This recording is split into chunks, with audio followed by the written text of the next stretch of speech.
Chers amis, nous avons vu dans l'épisode précédent pourquoi Dieu, dans sa sagesse, utilise des symboles pour nous parler. Nous, qui nous voulons ses imitateurs, nous devons apprendre de ces symboles et également apprendre à les utiliser. L'Église, en épouse du Christ, utilise également les symboles dans sa liturgie pour nous faire entrer en communication avec Dieu. La liturgie est une école. Comme annoncé, voyons aujourd'hui ce que nous pouvons comprendre de cette deuxième antienne de l'Avent, ô Adonai. Mais avant ça, jingle!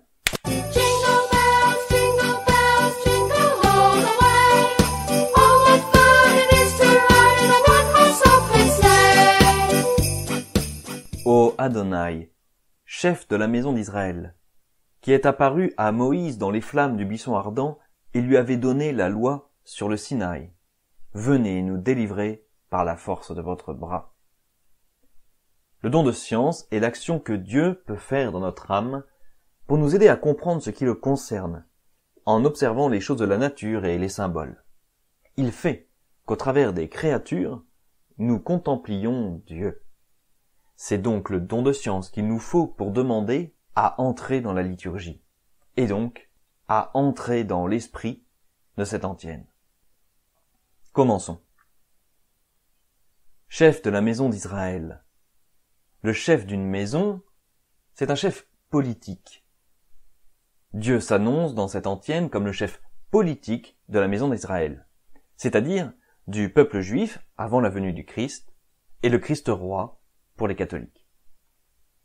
On est encore loin des interprétations spiritualisantes qui veulent faire de la religion de Dieu quelque chose de purement intérieur. Une chose désincarnée. Ce qui est un comble pour la religion de l'incarnation, dans laquelle Dieu s'est fait homme, mais n'a pas fait de l'homme un ange. Ceci est lourd de conséquences. Notez que les noms de Dieu sont eux-mêmes des symboles qui nous enseignent.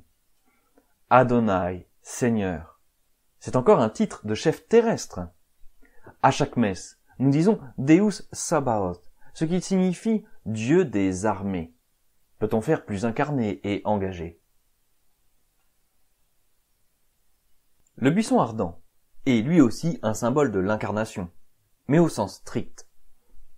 Le buisson représente Marie et Moïse l'humanité. Dieu parle à l'humanité en embrasant le buisson. C'est la charité divine qui s'incarne en Marie.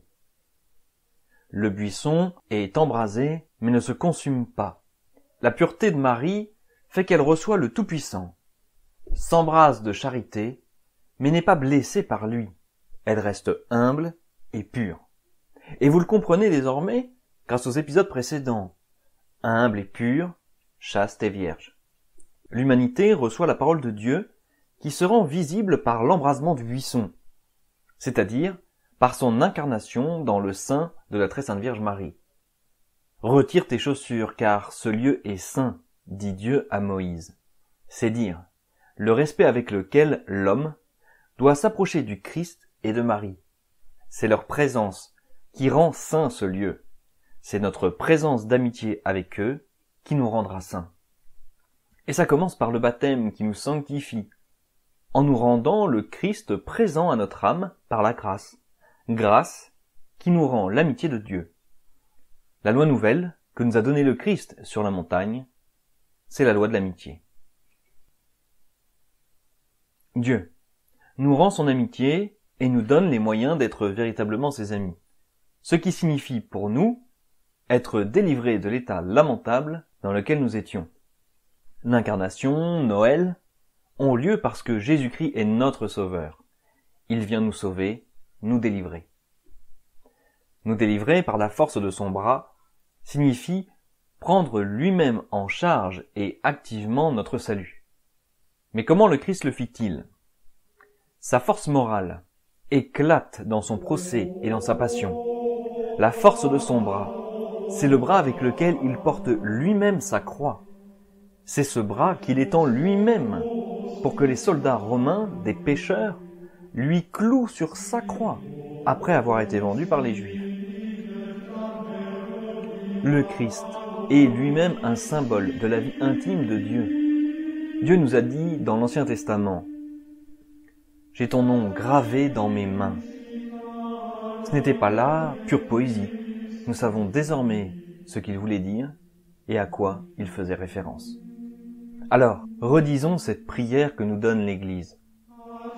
Ô Adonai, chef de la maison d'Israël, qui est apparu à Moïse dans les flammes du buisson ardent et lui avait donné la loi sur le Sinaï, venez nous délivrer par la force de votre bras.